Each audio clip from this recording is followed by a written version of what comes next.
Imagine a world where 1% of people control over 90% of global wealth. The gap feels impossible, almost like a magic trick. They follow mental blueprints banned from mainstream education. Let's start with a story you've never heard. In the ashes of the 2008 financial crisis, one investor quietly turned $30,000 into $30 billion by exploiting rules the wealthy never publish. If that sounds unfair, it's because the game was designed that way. Now, let's break the first rule. Jeff Bezos refused to make a profit for 7 years while building Amazon. Most would call that insanity, but here's what the public missed. Billionaires measure time differently. While others chase quarterly earnings, the ultra-rich play chess with decades. Bezos reinvested every dollar into infrastructure, knowing compounding would turn pennies into empires. This is delayed gratification weaponized. Think of it as planting Sequoia trees in a world obsessed with daisies.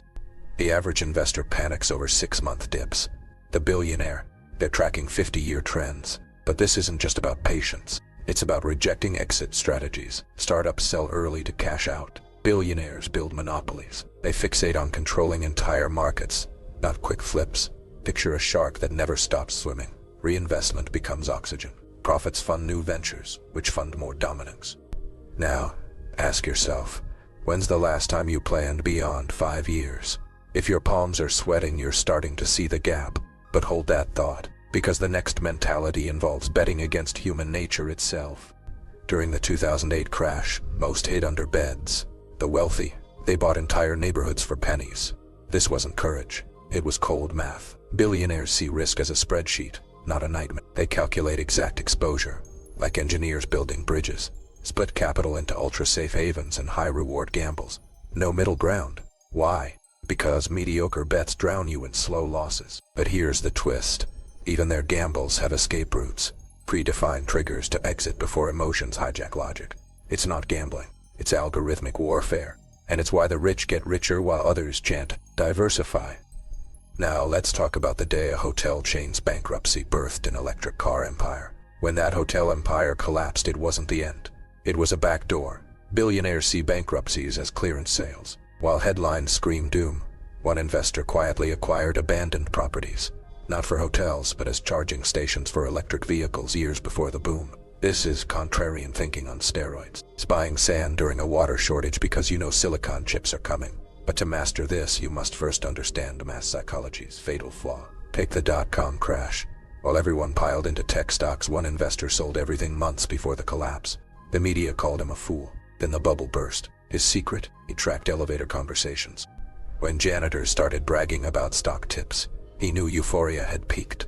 This is the anti-news principle. Real opportunities die in silence, born in blood, and buried in boredom. But contrarian thinking goes deeper. It's about spotting cyclical patterns in chaos. Luxury real estate tanks. Average investors panic sell. The wealthy, they bulk buy knowing scarcity always returns. Why? Because human memory is shockingly short. Markets swing between greed and fear like pendulums. Billionaires don't predict the swing. They own the clock. Now, let's dissect a hidden tactic. Liquidity hoarding. While you're told to diversify, the ultra-rich stockpile cash like dragons. Not for safety, but for predation. When COVID crashed markets, billionaires held over $1 trillion in dry powder. They waited, watched, and when others were forced sellers, they pounced on assets at 80 cents on the dollar. This isn't luck, it's engineered opportunism. But how do they time it? Second-order thinking. While most react to events, billionaires map ripple effects. A hotel chain fails. That means unemployed workers, empty land, and desperate lenders. A domino chain of discounts. They ask, what happens next? And after that, like chess masters seeing 10 moves ahead. Here's where it gets unsettling. The biggest returns come from societal pain. Housing crashes create rent empires. War zones birth reconstruction monopolies. Billionaires don't create crises. They monetize recovery. Now consider this. What's collapsing quietly today that'll be gold tomorrow? The answer separates spectators from players. But to uncover it, you'll need mentality number 5. A strategy so ruthless, it's banned from business schools. That banned strategy. It's called predatory patience. Most people think opportunism means acting fast. Billionaires know true power lies in strategic waiting. Take the oil industry. When prices crash, average investors flee. But one billionaire spent 2 years buying failing rigs, not to drill oil, to convert them into data farms. Why? Because he knew energy demands would pivot to tech. This isn't adaptability, it's alchemy, turning garbage into gold through timing. But timing requires a cheat code, asymmetric information. While retail traders rely on public data, billionaires build private intelligence networks. Imagine a hedge fund that employs former spies to track cargo ships, or a tycoon who buys satellite data to count cars in mall parking lots. This isn't insider trading, it's inside engineering.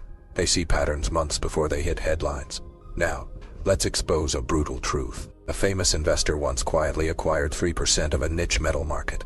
Then he lobbied governments to mandate its use in batteries. Overnight, his hoard became priceless. This is playing Monopoly with real streets. But to replicate it, you need leverage most can't access. Or do you? Here's the hack. Focus on inflection points. Every industry has moments where old rules die. Streaming killed cable. Crypto challenged banks. Billionaires don't predict these shifts.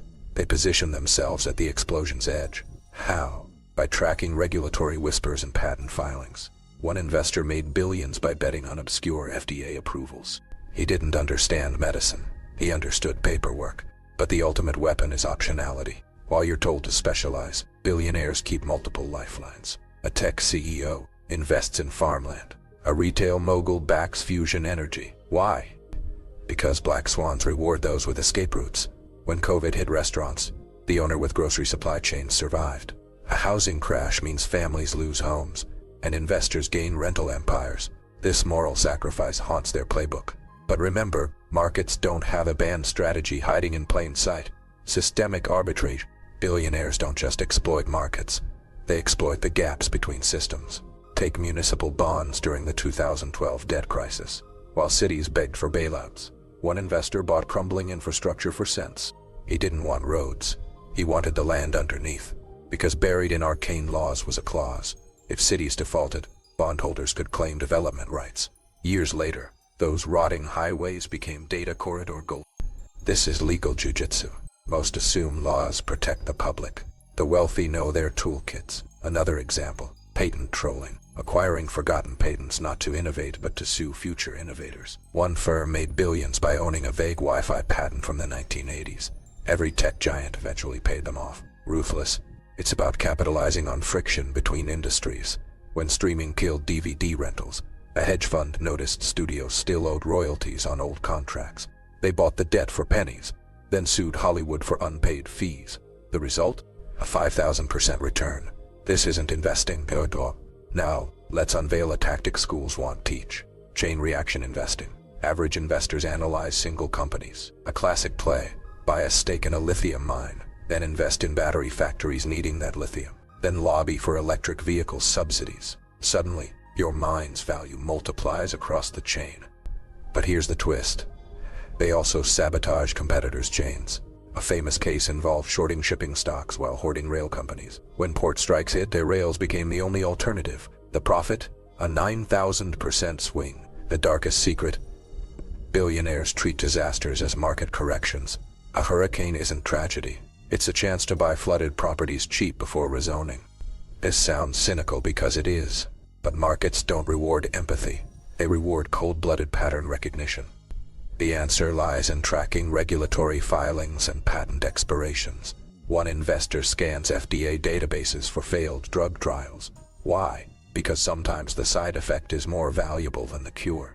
A failed Alzheimer's drug became a billion-dollar weight loss treatment. But this pales next to mentality number 9. A psychological hack so potent it's been erased from economics textbooks. A method where losing money becomes more profitable than winning. The 9th mentality flips failure into fuel. Most fear losses. Billionaires tax them. Here's how. Imagine buying 2 failing startups. One gets liquidated, creating a tax write-off. The other gets merged into a profitable venture. The loss isn't a defeat. It's a financial shield. This is the red ink alchemy. Elite investors perfected during the 2019 market dip. But the crown jewel is leverage psychology. While you're told to avoid debt, billionaires weaponize it. One real estate mogul borrowed $100 million during a recession. Not to buy property, but to lobby for zoning changes. His collateral, future political influence. When laws shifted, his vacant lots became transit hubs worth $500 million. This isn't borrowing, it's societal hijacking. Now, the final mentality. A tech CEO studies divorcing couples to predict suburban migration. A hedge fund analyzes funeral home revenues to short retirement stocks. These aren't dark arts, they're demand forecasting at gunpoint. Billionaires map human behavior through proxies, turning tears into trends. Let's crystallize the 10 mentalities. Long-term monopolies over quick flips, calculated risks over blind caution, betting against the herd, predatory patience, systemic loopholes, chain reaction engineering, loss harvesting, leveraged influence, behavioral alchemy. These aren't secrets. The billionaire sees drone delivery hubs and micro warehouses. You're not missing money. You're missing the mental frameworks that print it. Now here's your final test. Go to any news site, scan headlines. Then ask, what pain is this causing that someone will monetize? Who's quietly buying the solution? That exercise alone will rewire your brain. If this feels overwhelming, good. Transformation begins at the edge of discomfort. Smash the like button if you've realized wealth isn't about money. It's about reprogramming perception. Subscribe because next week we expose how credit card companies turn your childhood traumas into recurring revenue. The matrix is real, but now you're taking the red pill.